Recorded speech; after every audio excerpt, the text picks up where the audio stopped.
Bismillahirrahmanirrahim. Assalamualaikum warahmatullahi wabarakatuh.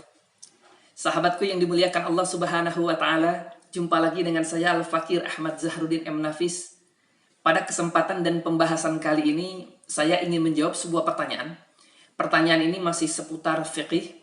Pertanyaannya adalah, Ustaz, bagaimana hukumnya wanita yang sedang haid mengajarkan Al-Quran? Apakah diperbolehkan atau tidak? Baiklah sahabatku yang dimuliakan Allah Subhanahu wa taala, untuk menjawab pertanyaan ini, saya akan mengutip keterangan yang terdapat di dalam kitab Bughiyatul Mustarsyidin karya As-Sayyid Abdurrahman bin Muhammad bin Husain bin Umar Ba'alawi pada halaman yang ke-42. Ini kitabnya. Halaman 42. Yang saya garis samping. Saya perdekat. Baiklah sahabatku yang dimuliakan Allah Subhanahu wa taala, saya akan langsung membacakan ibarat kitabnya. Bismillahirrahmanirrahim. Wa tahrumu qira'atul Qur'ani ala nahwi junubin biqasdil qira'ati. Dan haram hukumnya membaca Al-Qur'an bagi seumpama orang yang junub, termasuk orang yang haid, dengan tujuan membaca Al-Qur'an. Ila anqal wala biqasdi ghairil qiraati karaddi ghalatin wa ta'limin wa tabarrukin wa du'ain. Dan tidak haram membaca Al-Qur'an kalau tujuannya itu bukan membaca Al-Qur'an. Membaca Al-Qur'an tujuannya tujuan lain, bukan tujuannya semata-mata membaca Al-Qur'an. Karaddi ghalatin, seperti membenarkan orang yang salah.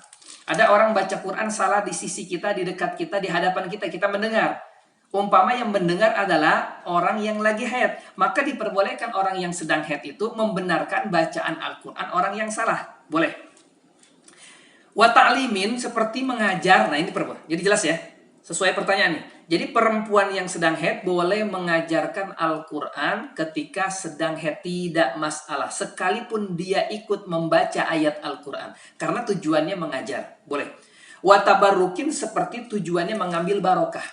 Mengambil barokah itu diperbolehkan. Contoh begini, perempuan lagi haid, suatu ketika ada saudaranya yang sakit atau mungkin anaknya yang sakit, maka dia ambil segelas air, dia bacakan Fatihah 3 kali, ya, Al-Fatihah 3 kali, dengan niat supaya Allah angkat penyakit anaknya. Ini kan berarti membaca Al-Quran. Tuh Al-Fatihah kan bagian daripada Al-Quran, dibaca 3 kali.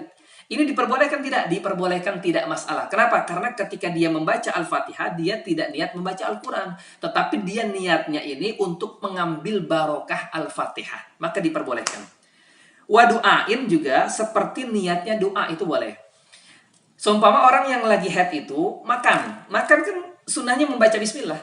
Maka ketika makan atau minum dia membaca Bismillahirrahmanirrahim. Kita tahu bahwasanya bismillah itu bagian daripada Al-Quran. Nah, ketika dia mengucapkan bismillah ketika lagi haid, maka diperbolehkan, maka diperbolehkan. Kenapa? Karena dia membaca bismillah itu niatnya untuk zikir atau untuk doa. Karena dia hendak makan, dia bacalah bismillah. Karena bismillah itu adalah doa yang dibaca sebelum makan.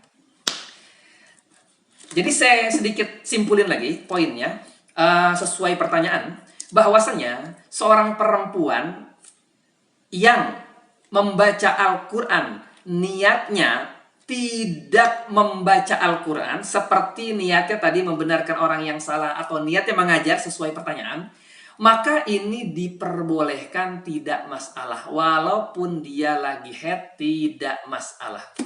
Baiklah sahabatku yang dimuliakan Allah Subhanahu wa taala, semoga kajian yang singkat ini bermanfaat. Wassalamualaikum warahmatullahi wabarakatuh.